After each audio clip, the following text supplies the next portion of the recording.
Hello दोस्तों, welcome back to the channel. और मैं आशा करता हूँ आपकी प्रिपरेशन अच्छी चल रही होगी और ये पॉलिटी की सीरीज़ उसमें आपकी हेल्प कर रही होगी। तो दोस्तों, आज हम जानेंगे पार्ट 5 ऑफ द कॉन्स्टिट्यूशन को, यानी कि द यूनियन के ऊपर जो पार्ट है उसके बारे में जानेंगे डिटेल में। तो दोस्तों, ये एक थोड़ा बड़ा पार्ट है कॉन्स्टिट्यूशन का। इसमें आप देख सकते हैं आर्टिकल 52 से 151 तक हैं, तो नियरली 100 आर्टिकल्स हैं जो कि हमें इसमें देखने हैं। आपको इसमें से हमेशा की तरह सारे नंबर्स आपको याद नहीं करने हैं। जो इंपॉर्टेंट आर्टिकल्स हैं वो मैं आपको साथ साथ बताता रहूँगा, उनके नंबर्स आपको बताता रहूँगा याद करने वाले। और बाकी हम जनरल जो प्रोविजंस हैं ना आर्टिकल में, इस पार्ट के लिए हम प्रोविजंस पे फोकस करेंगे, ना कि आर्टिकल नंबर पे। तो दोस्तों, आइए शुरू करते हैं आज का सेशन। तो दोस्तों, हमेशा की तरह हम पहले से फटाफट से रिवाइज कर लेंगे कि हमने अभी तक क्या क्या देखा है इस सीरीज़ में। तो सबसे पहले हमने कॉन्स्टिट्यूएंट असेंबली के बारे में जाना था, फिर हमने फीचर्स ऑफ द कॉन्स्टिट्यूशन के बारे में जाना था, और हमने सोर्सेज ऑफ द कॉन्स्टिट्यूशन भी देखे थे एक वीडियो में। फिर हमने जाना था प्रियम्बल के बारे में। प्रियम्बल में हमने जाना था कि क्या क्या इंपॉर्टेंट है। SSGR यानी कि sovereign socialist democratic and Republic form of government envision करता है कॉन्स्टिट्यूशन। और ऑब्जेक्टिव्स ऑफ कॉन्स्टिट्यूशन क्या है? JLEF, justice, liberty, equality and fraternity. तो इसमें हमने डेट्स भी जानी थी कि 26 नवंबर 1949 को कॉन्स्टिट्यूशन को एडॉप्ट, इनैक्ट और पास किया गया था कॉन्स्टिट्यूएंट असेंबली के द्वारा। और इसको कमेंस कब से किया गया था? 26 जनवरी 1950 से। फिर हमने जाना था पार्ट 1 ऑफ द कॉन्स्टिट्यूशन, जो कि है article 1 to 4, the union and it's territory. और इसमें हमने जाना था कि आर्टिकल 1 में क्या दे रखा है? The name of the territory of the union, जो कि शेड्यूल 1 में डिफाइंड है। और आर्टिकल 4 में हमने जाना था कि जो चेंजेस पार्लियामेंट लाएगी स्टेट की बाउंड्रीज में, स्टेट के नाम में, वो जो चेंजेस हैं वो ऑटोमेटिकली रिफ्लेक्ट हो जाएंगे शेड्यूल 1, शेड्यूल 4 में, जो कि है टेरिटरीज ऑफ द यूनियन के ऊपर और representation of states in Rajya Sabha. तो ये ऑटोमेटिकली रिफ्लेक्ट हो जाएंगे without any amendment under article 368 of the constitution. फिर हमने जाना था पार्ट 2 ऑफ द कॉन्स्टिट्यूशन में, जो कि है आर्टिकल 5 to 11 सिटीजनशिप के ऊपर। और इसमें हमने जाना था कि आर्टिकल 5 में सिटीजनशिप के रिलेटेड जो प्रोविजंस हैं वो सिर्फ कब के लिए हैं? At the time of commencement of the constitution. और आर्टिकल 11 में था कि parliament has the right to regulate citizenship under law. तो ये लॉ पार्लियामेंट ने कब पास करा था? द सिटीजनशिप एक्ट 1955 में, जिसमें की प्रोविजंस दे रखे हैं termination and acquisition of citizenship के ऊपर। फिर हमने जाना था फंडामेंटल राइट्स, जो कि आर्टिकल 12 to 35 में दिए हुए हैं पार्ट 3 ऑफ द कॉन्स्टिट्यूशन में। इसमें इंपॉर्टेंट कौन कौन से थे? Article 14 right to equality, article 17 abolition of untouchability, article 19 right to freedom, article 21 right to life and liberty, and article number 32 judicial review पे जो था, यानी कि कॉन्स्टिट्यूशनल रेमेडीज वाला। फिर हमने डायरेक्टिव प्रिंसिपल्स देखे थे, जो कि पार्ट 4 ऑफ द कॉन्स्टिट्यूशन है, आर्टिकल्स 36 to 51। इसमें जो आर्टिकल्स इंपॉर्टेंट थे वो थे 38, 39, 39A, 44 एंड 48A। तो आप इन डायरेक्टिव प्रिंसिपल्स को डिटेल में देख सकते हैं।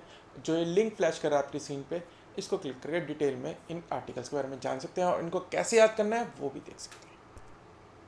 फिर हमने देखा था part 4A of the constitution, जो कि है फंडामेंटल ड्यूटीज़ पे। और इसमें सारे के सारी ड्यूटीज़ कहाँ दी गई हैं? आर्टिकल 51A में। तो ड्यूटीज़ को याद रखना इंपॉर्टेंट है।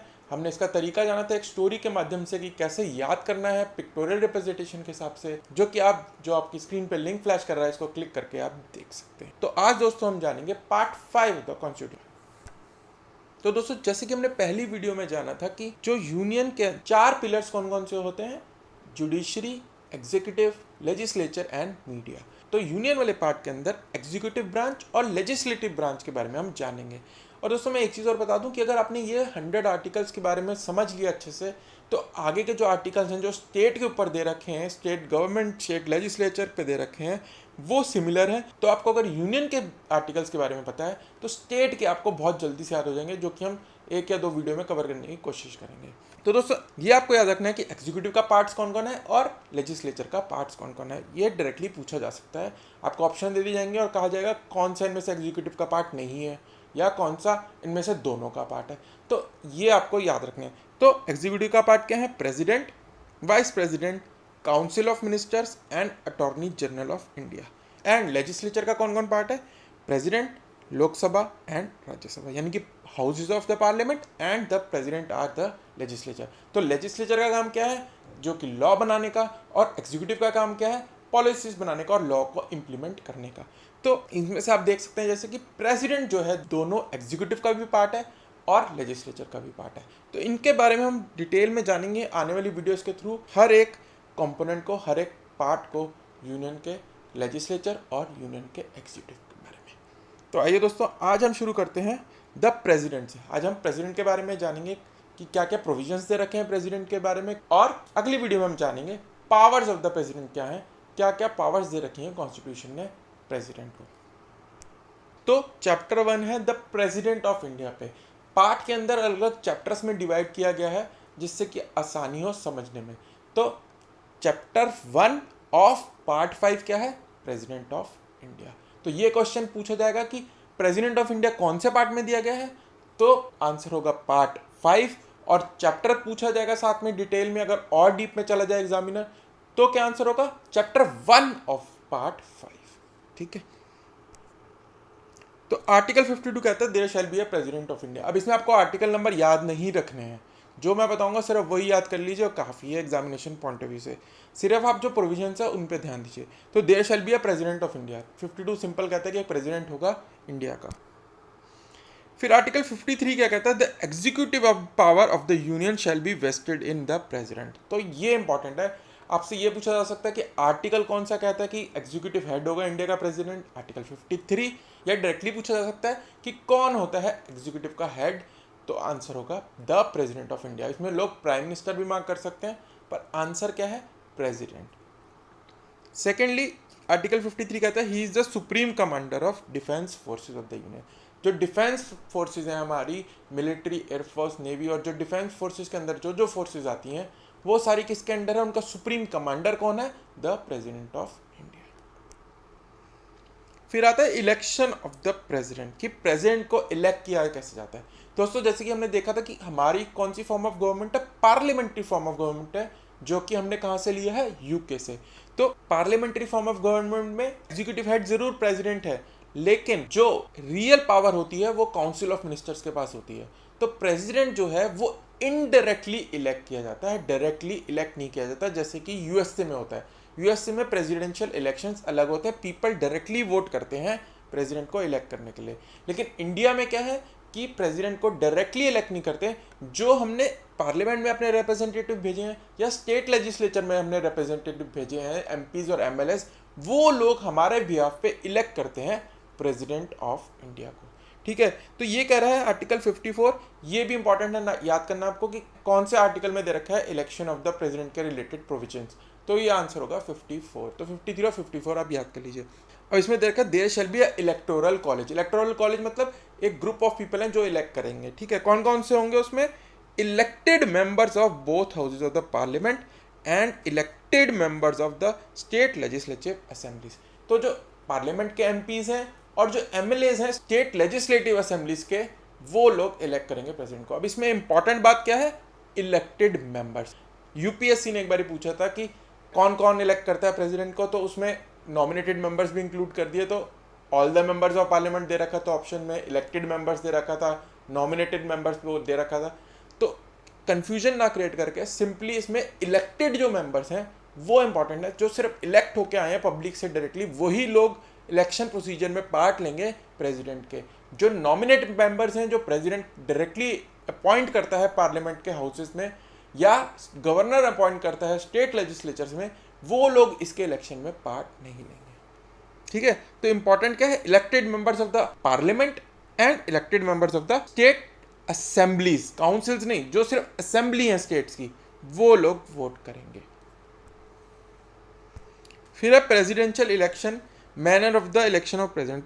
कैसे होगा प्रेसिडेंट को इलेक्शन, कौन कौन लोग एलिजिबल होंगे, हर वोट की कितनी वैल्यू होगी, एक जने के वोट की। अब अलग अलग वैल्यूज होती हैं एक जने के वोट की, उसके फॉर्मूलेस भी हमें दे रखे हैं कॉन्स्टिट्यूशन के अंदर। तो कैलकुलेशन कैसे होती है? Formula for the calculation of vote of each MLA and MP, ये दे रखे हैं आर्टिकल 55(2) में। आर्टिकल याद रखने की जरूरत नहीं है, फॉर्मूला देख लेते हैं डायरेक्टली कि क्या होता है। अब क्या होता है कि हर एमपी और एमएलए के वोट की अलग अलग वैल्यू है। अब ऐसा क्यों है ये देख लेते हैं इसके अंदर कि कैसे डिफरेंट वैल्यूज़ हैं हर वोट की। ठीक है, क्योंकि लाखों में जाती है वोट, कुछ हज़ारों में लोग करते हैं। आप देख लीजिए कितने एमपी या एमएलए होंगे इंडिया के अंदर, लेकिन जो उनकी वैल्यू है हर एमपी की ज़्यादा होती है वोट की वैल्यू, और एमएलए की कम होती है। ठीक है, तो अब इसको निकालते कैसे हैं देख लेते हैं। तो एक एमएलए जो कि लेजिस्लेटिव असेंबली का मेंबर है स्टेट की, उसकी हर वोट की क्या वैल्यू होगी वो देख लेते हैं। Population of the state, state की जितनी पॉपुलेशन है, divided by the number of elected members of the state legislative assembly. तो पॉपुलेशन क्या है स्टेट की, उसको किससे डिवाइड करना है कि कितनी सीट्स हैं उसकी स्टेट लेजिस्लेचर में। ठीक है, फॉर एग्जांपल यूपी, तो यूपी की अगर पॉपुलेशन 20 करोड़ है जैसे अप्रॉक्सीमेटली, तो उसको डिवाइड करेंगे 20 crore divided by the number of members of state legislative assembly. तो कितने मेंबर्स, अराउंड 403 मेंबर्स हैं शायद। तो 20 crore divided by 403 divided by 1000, multiples of 1000 मिलेंगे, तो उतनी वैल्यू होगी हर एमएलए के वोट की प्रेसिडेंशियल इलेक्शन में। अब इसमें पॉपुलेशन क्या, पॉपुलेशन तो चेंज होती रहती है, तो हर सेंसस के बाद चेंज करेंगे तो वैल्यू चेंज होती रहती है वोट की। तो इसीलिए अभी तक इन्होंने फिक्स कर रखी है कि सेंसस 1971 में जो सेंसस था उस बेसिस पे, उसकी पॉपुलेशन बेसिस पे हर एमएलए के वोट की वैल्यू। अब ऐसा क्यों करा, क्योंकि फैमिली प्लानिंग जो प्रोग्राम्स थे उनको प्रमोट करने के लिए, कि स्टेट्स ऐसा ना करें कि वैल्यू बढ़ाने के लिए अपने वोट्स की पॉपुलेशन बढ़ाने दें ज़्यादा से ज़्यादा। तो इसीलिए पॉपुलेशन को कंट्रोल करने के लिए ये इन्होंने कहा कि 1971 का जो सेंसस है उसके बेसिस पे जो पॉपुलेशन है वो इस फॉर्मूले में यूज़ की जाएगी। और अब इन्होंने रिसेंटली अमेंडमेंट करके क्या कर दिया कि नेक्स्ट अगर अमेंडमेंट अगर पॉपुलेशन होगी तो वो देखी जाएगी फर्स्ट सेंसस आफ्टर 2026। तो 2031 में होगा नेक्स्ट सेंसस आफ्टर 2026। तो 2031 में जब पॉपुलेशन सेंसस होगा तब ये हम इसको मॉडिफाई कर देंगे। ठीक है,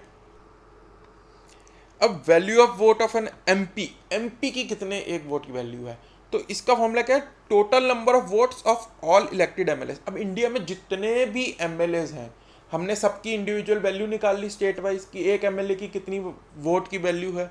ठीक है, उन सबको ऐड कर दो तो ऊपर आ गया total number of votes of all elected MLA, उनकी जो टोटल वोट्स की वैल्यू है divided by total number of elected MPs. Elected MPs कितने हैं, जो लोकसभा में और राज्यसभा में मिला के जितने भी हमारे एमपीज हैं जो कि इलेक्टेड हैं, नॉमिनेटेड वाले नहीं, जो कि इलेक्टेड हैं, उनसे डिवाइड कर देंगे तो हमारी हर एमपी के वोट की वैल्यू आ जाएगी। ठीक है, तो अब इससे आप देख ही सकते हैं फॉर्मूले से दोनों से कि एमपी की वोट की वैल्यू ज़्यादा ही होगी। ठीक है, यानी 50% वेटेज एक तरह से इन्होंने एमपीज को दे दिया और 50% वेटेज दे दी गई एमएलए को।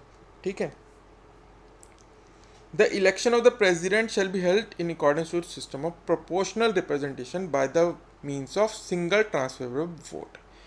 तो इसमें क्या याद रखने की जरूरत है कि इलेक्शन कैसे होगा, प्रोपोर्शनल रिप्रेजेंटेशन होगी सबकी और सिंगल ट्रांसफरेबल वोट से होगा। तो सिंगल ट्रांसफरेबल वोट क्या होता है कि आप जैसे 4 कैंडिडेट खड़े हैं आपके इलेक्शन में, तो हर एमपी को या हर एमएलए को चारों को रैंक करना होगा कि आपकी प्रायोरिटी कौन है, पहला, दूसरा, तीसरा और चौथा। आप एक वोट नहीं डालेंगे सिर्फ कि मेरी चॉइस ये है, आपको फर्स्ट चॉइस भी देनी है, सेकंड चॉइस भी देनी है और थर्ड चॉइस भी देनी है और फोर्थ चॉइस भी देनी है। आपको एक तरह से नंबरिंग कर देनी है। अब ऐसा क्यों होता है, क्योंकि राउंड्स में होता है इलेक्शन। अगर 2 से ज़्यादा कैंडिडेट खड़े हैं, सपोज करिए 4 खड़े हैं कैंडिडेट जैसे कि हमने माना, तो पहले राउंड के बाद जो सबसे लीस्ट वोट जिस कैंडिडेट को मिले हैं वो कैंडिडेट बाहर हो जाता है इलेक्शन के प्रोसेस से, और जो उसके वोट्स हैं, जिन लोगों ने उसको वोट किया था एज रैंक 1, ठीक है, उन लोगों के वोट्स जो हैं देखा जाता है उन्होंने सेकंड किसको वोट किया है और उनके वोट्स उनकी सेकंड प्रेफरेंस में ऐड कर दिए जाते हैं। तो ऐसे करते करते जो लीस्ट वोटेड मेंबर होता है उसको हर राउंड के बाद बाहर कर दिया जाता है, एंड में जो बचता है वो होता है विनर। ठीक है, तो सिंगल ट्रांसफरेबल वोट में समझ लीजिए रैंकिंग की जाती है। तो क्वेश्चन ये आ सकता है कि किस माध्यम से होती है, proportional representation and single transferable vote, और ये सीक्रेट बैलेट होता है। ठीक है, कि आपको बताना नहीं होता आपने किस हिसाब से रैंक करी है। और ये जैसे कि मैंने बताया जब तक करते रहते हैं जब तक कि 50% वोट +1 वोट नहीं मिलता किसी को, ठीक है। तो हो सकता है पहले राउंड के बाद ही आपको 50% +1 वोट मिल जाए, तो आपको आगे के राउंड्स करने की जरूरत ही ना पड़े कि पहले कैंडिडेट को 50% +1 एक्स्ट्रा वोट मिल जाए तो बाकी के 3 कैंडिडेट एक ही राउंड में एलिमिनेट हो जाएंगे, ऐसा भी हो सकता है। और अगर 50% वोट नहीं मिलते तो जो लीस्ट वाला है वो बाहर कर दिया जाएगा और उसकी जो सेकंड प्रेफरेंसेस वाले वोट्स होंगे उसके अंदर वो ऐड कर दिए जाएंगे, ठीक है। अब कुछ और फैक्ट्स देख लेते हैं प्रेसिडेंट के बारे में जो कि दे रखे हैं। The term of the president, article 56 कहता है कितने 5 साल के लिए होती है टर्म। कोई भी प्रेसिडेंट 5 साल के लिए इलेक्ट हुआ जाता है, बट उसको ऑप्शन ये होता है कि वो रीअपॉइंटमेंट के लिए एलिजिबल होता है। अमेरिका में क्या होता है, सिर्फ 2 बार ही आप प्रेसिडेंट बन सकते हो, सिर्फ यानी 2 टर्म के लिए आप प्रेसिडेंट बन सकते हो। इंडिया में क्या है, कितनी भी बारी आप रीअपॉइंटमेंट के लिए एलिजिबल होते हैं। रेजिग्नेशन एंड टर्मिनेशन, अब ये इंपॉर्टेंट है, ठीक है। The president may by writing in his hand address to the vice, यानी कि प्रेसिडेंट किसको रिजाइन करके अपना रेजिग्नेशन देना चाहे तो किसको देगा, वाइस प्रेसिडेंट ऑफ इंडिया को। तो इसमें आर्टिकल नंबर नहीं याद करना, आपको ये याद रखना है बस कि प्रेसिडेंट अगर रिजाइन करेगा तो किसको देगा रेजिग्नेशन, अपना वाइस प्रेसिडेंट को। रेजिग्नेशन और ओथ पूछ लेते हैं, यानी कि ओथ कौन दिलाता है कॉन्स्टिट्यूशनल बॉडी को, या फिर रिजाइन किसको करती है वो कॉन्स्टिट्यूशनल बॉडी। तो ये आपको सबके याद करने हैं, इसका एक तरीका भी है, एक टेबल भी बनाएंगे हम, इसके बारे में जानेंगे आगे। प्रेसिडेंट को इम्पीच भी किया जा सकता है for violation of the constitution under article 61, very very important. तो इसमें आपको याद रखना है कि इम्पीचमेंट ऑफ द प्रेसिडेंट किस आर्टिकल में दी गई है, तो 61 आर्टिकल, ये बहुत इंपॉर्टेंट है, डायरेक्टली भी पूछा जाएगा कौन से आर्टिकल में इम्पीचमेंट ऑफ द प्रेसिडेंट दी गई है। तो आर्टिकल 61, आर्टिकल 61 याद कर लो, अच्छे से याद कर लो, ये बहुत इंपॉर्टेंट है। और क्लॉज सी में क्या दे रखा है 56 के, ये दे रखा है कि president shell hold the office until his successor enters upon his office. जब तक कि नया जो आपका प्रेसिडेंट इलेक्ट है वो आ नहीं जाता या इलेक्ट नहीं हो जाता, जो एग्जिस्टिंग प्रेसिडेंट है वो अपना ऑफिस कंटिन्यू करेगा होल्ड करना, ठीक है। क्वालिफिकेशंस ऑफ द प्रेसिडेंट की एलिजिबिलिटी क्या है प्रेसिडेंट की, तो जैसे कि बताया एलिजिबल फॉर री इलेक्शन, कितनी भी बारी वो री इलेक्शन के लिए खड़ा हो सकता है। Qualification of election of the president की क्या क्या क्वालिफिकेशंस चाहिए प्रेसिडेंट बनने के लिए, तो सबसे पहले वो सिटीजन होना चाहिए इंडिया का, बाहर का बंदा इंडिया का जो सिटीजन नहीं है वो प्रेसिडेंट नहीं बन सकता। Has completed age of 35 years, minimum age कितनी होनी चाहिए प्रेसिडेंट बनने के लिए 35 ईयर्स, एज भी पूछी जाती है तो एज आपको याद कर लेनी है प्रेसिडेंट की कितनी है, मिनिमम 35 ईयर्स होंगे तभी आप प्रेसिडेंट बन सकते हो हिंदुस्तान के। फिर he is qualified for election as a member of house of people, यानी कि जो एलिजिबिलिटी क्राइटेरिया दे रखा है कॉन्स्टिट्यूशन में लोकसभा मेंबरशिप पाने के लिए, वो हम आगे देखेंगे वीडियोस में कि लोकसभा मेंबर बनने के लिए मिनिमम क्वालिफिकेशंस क्या क्या होनी चाहिए जो कि एक कैंडिडेट में होनी चाहिए, वही क्वालिफिकेशंस प्रेसिडेंट के बनने के लिए भी चाहिए होती हैं। तो मिनिमम क्वालिफिकेशन जो हाउस ऑफ पीपल यानी लोकसभा के लिए चाहिए वही क्वालिफिकेशन सारी प्रेसिडेंट बनने के लिए भी चाहिए, बस एज जो है वो 35 है और लोकसभा की क्या है वो हम आगे आने वाली वीडियोस में देखेंगे। और lastly he should not hold the office of profit under the government, कोई ऑफिस ऑफ प्रॉफिट गवर्नमेंट के अंडर नहीं होल्ड करना चाहिए। अभी डेफिनेशन क्या है ऑफिस ऑफ प्रॉफिट की, वो बहुत डिटेल्ड वीडियो बन सकती है उसके ऊपर, आप सिंपली ये जान लीजिए कि ऑफिस ऑफ प्रॉफिट नहीं होल्ड करना है जिससे कि गवर्नमेंट से वो कोई पैसा ले सके या कोई एक पावर की अथॉरिटी दी हो गवर्नमेंट ने उसे, तो वो होल्ड नहीं कर सकता। Oath and the condition of the office, ये देख लेते हैं। Not a member of the parliament और एनी स्टेट लेजिस्लेटर, जो प्रेसिडेंट है वो किसी स्टेट लेजिस्लेचर का या पार्लियामेंट का मेंबर नहीं बन सकता। अगर वो किसी पार्लियामेंट या स्टेट लेजिस्लेचर का मेंबर है तो उसको वहां से रिजाइन करना पड़ेगा तभी वो प्रेसिडेंट बन सकता है। जैसे कि वेंकैया नायडू जी बने अभी वाइस प्रेसिडेंट, तो वही केस प्रेसिडेंट के उसमें भी लागू होता है कि आपको पहले मेंबरशिप से रिजाइन करना पड़ेगा लोकसभा या राज्यसभा या किसी भी स्टेट असेंबली से, फिर आप बन सकते हो president. Emoluments, allowances and the privileges are as specified in the schedule 2 not to be diminished during his term। जो सैलरीज वगैरह इनकी दे रखी है प्रेसिडेंट की वो कम नहीं की जा सकती ड्यूरिंग द टेन्योर। ये किस शेड्यूल में दी हुई है जो हम शेड्यूल वाले वीडियोस में जानेंगे, शेड्यूल 2 में। ओथ एंड एफर्मेशन, अब ओथ कौन दिलाता है, शपथ कौन दिलाता है प्रेसिडेंट को, ये बहुत इंपॉर्टेंट है।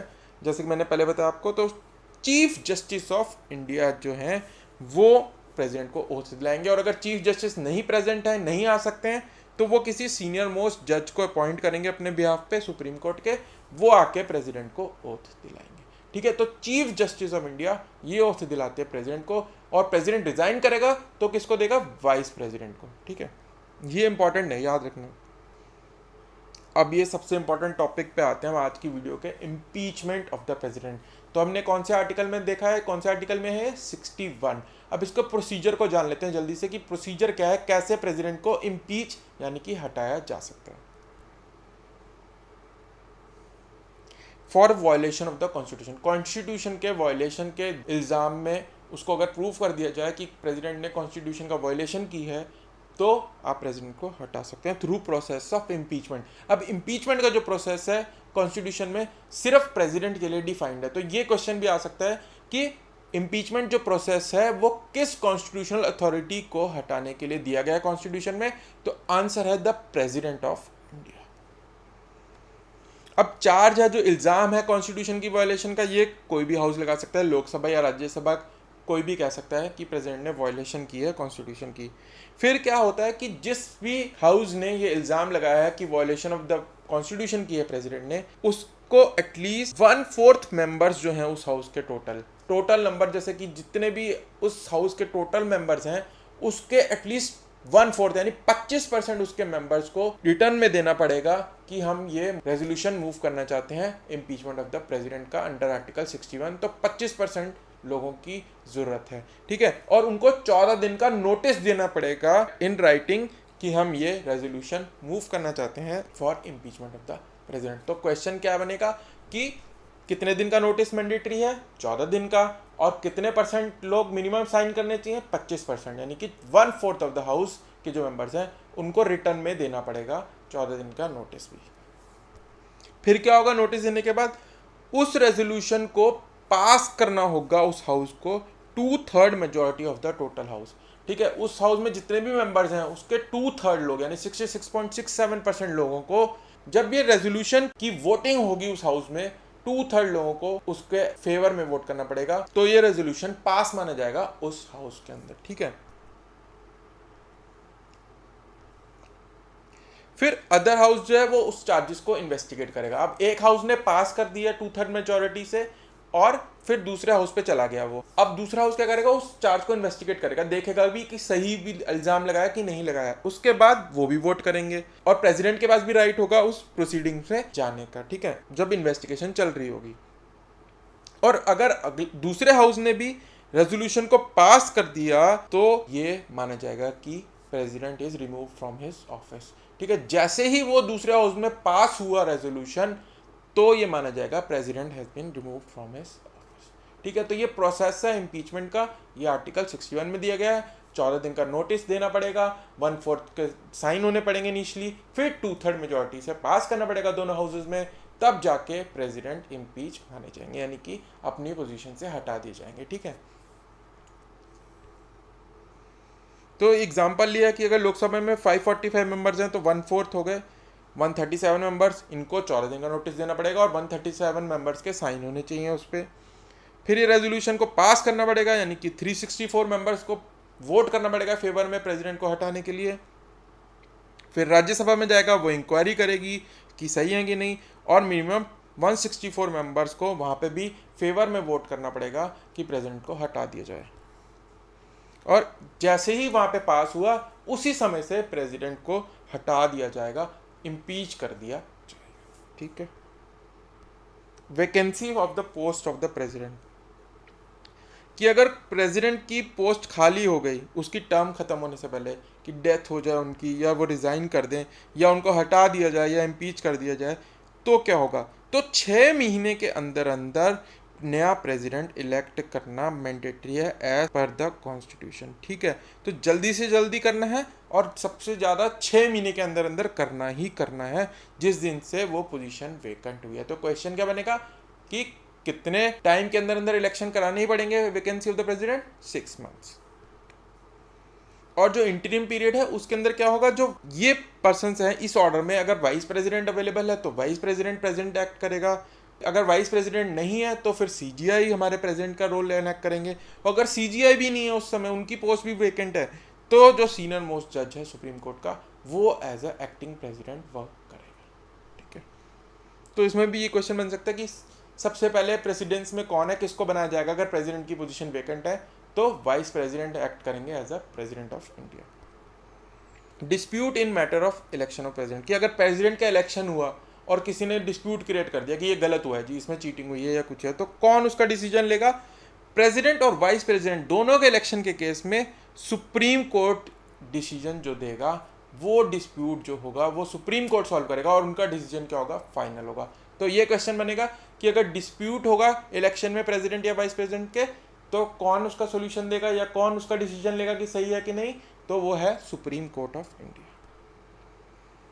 और इसमें दिया गया कि अगर सुप्रीम कोर्ट कह दे कि ये प्रेसिडेंट का इलेक्शन गलत हुआ था या वाइस प्रेसिडेंट का इलेक्शन गलत हुआ था, इसमें प्रोसीजर डिफरेंसेस या कुछ भी रीजन था, तो प्रेसिडेंट का इलेक्शन वॉइड है, यानी कि गलत हुआ था तो हटा दिया, तो इस केस में जो प्रेसिडेंट ऑलरेडी डिसीजंस ले चुका है या ऑलरेडी कोई एक्शन परफॉर्म कर चुका है एज पर द कॉन्स्टिट्यूशन, तो वो जो एक्ट्स हैं उनको इनवैलिडेट, यानी कि उनको रद्द नहीं किया जाएगा, वो वैलिड ही रहेंगे। यानी कि अगर प्रेसिडेंट ने उस पीरियड के दौरान कोई एक्ट पे साइन कर दिया है या कोई ट्रीटी पे साइन कर दिया है, तो वो ट्रीटीज और एक्ट्स वैलिड रहेंगे, वो नल एंड वॉइड नहीं हो जाएंगे, ऑल्दो प्रेसिडेंट का इलेक्शन वॉइड डिक्लेयर हो गया है। ठीक है, तो अब इनको याद कैसे करना है जो आज हमने पढ़ा है, उसमें इंपॉर्टेंट चीज जल्दी से देख लेते हैं जो हमें याद रखनी है एग्जामिनेशन पॉइंट ऑफ व्यू से।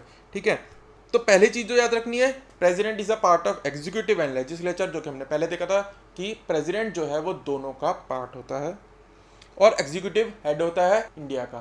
तो गवर्नमेंट का एग्जीक्यूटिव हेड कौन है, प्रेसिडेंट ऑफ इंडिया। फिर मिनिमम एज क्या चाहिए, 35 ईयर्स, और सिटीजन होना चाहिए प्रेसिडेंट को। इलेक्शन में कौन, सिर्फ इलेक्टेड मेंबर्स पार्ट लेंगे of the parliament and the state legislature, और सिंगल ट्रांसफरेबल वोट से इलेक्शन होगा। टर्म कितनी होगी, 5 साल के लिए इलेक्ट होगा। और आर्टिकल 61 के तहत 1/4 of the membership the house को 14 दिन का नोटिस देना पड़ेगा, और 2/3 मेजोरिटी से दोनों हाउस में पास होना पड़ेगा, तो ही प्रेसिडेंट इम्पीच हो जाएंगे। और लास्टली, प्रेसिडेंट को ओथ कौन दिलाता है, सीजीआई ऑफ इंडिया। अब ये किन की फोटो है, ये आप मेरे को कमेंट में बता सकते हैं कि हमारे अभी प्रेजेंट सीजीआई कौन है। और रेजिग्नेशन किसको देगा president, vice president of India को रिजाइन करेगा। तो ओथ दिलाएंगे सीजीआई और रेजिग्नेशन मिलेगा वाइस प्रेसिडेंट को। तो दोस्तों अब हम ये फ्लैश कार्ड्स आगे से बना लेंगे, क्योंकि ये क्वेश्चन बहुत पूछे जाते हैं कि ओथ कौन दिलाता है और रेजिग्नेशन किसको दिया जाता है, और मिनिमम टेन्योर और क्वालिफिकेशंस क्या है एक कॉन्स्टिट्यूशनल अथॉरिटी के लिए। ये हम टेबल बनाते रहेंगे थ्रू द वीडियोस, जिससे कि एंड में हमारे पास एक पूरा टेबल होगा जिसको कि हम याद कर सकेंगे किसी भी एग्जामिनेशन के लिए, जो कि हमें जल्दी से बहुत सारे क्वेश्चंस के आंसर दे देगा। ठीक है, तो प्रेजेंटली अभी हमारे टेबल में क्या है, प्रेसिडेंट इनको ओथ दिलाते हैं सीजीआई, रेजिग्नेशन देते हैं वाइस प्रेसिडेंट को, या इनको इम्पीच किया जा सकता है, मिनिमम 35 साल एज होनी चाहिए, और 5 साल का टेन्योर होता है। तो इस फ्लैश कार्ड को हम आगे फिल करते रहेंगे, जिससे कि एंड ऑफ द सीरीज हमारे पास एक पूरा प्रॉपर टेबल हो जिसको कि याद किया जा सके। ठीक है, और रिवीजन भी जल्दी किया जाए। तो दोस्तों ये था हमारा पहला वीडियो पार्ट 5 द कॉन्स्टिट्यूशन में, जिसमें कि हमने प्रेसिडेंट के रिलेटेड प्रोविजंस को जाना चैप्टर 1 में जो दे दिए गए हैं। अगले वीडियो में हम इन प्रेसिडेंट की पावर्स को जानेंगे कि पावर्स प्रेसिडेंट की क्या क्या दे रखी गई हैं कॉन्स्टिट्यूशन के अंदर। तो दोस्तों अगर एक वीडियो आपने यहाँ तक देख लिया तो इसका मतलब आपको ये अच्छा लगा होगा और हेल्पफुल भी रहेगा आपकी प्रिपरेशन में, तो इसे प्लीज लाइक कीजिए एंड शेयर कीजिए अपने दोस्तों के साथ, and don't forget to hit the subscribe button and the bell icon, जिससे कि आने वाले वीडियोस की नोटिफिकेशन आपको मिलती रहे। तो दोस्तों अब हम मिलेंगे अगले वीडियो में, तब तक के लिए bye bye and happy learning.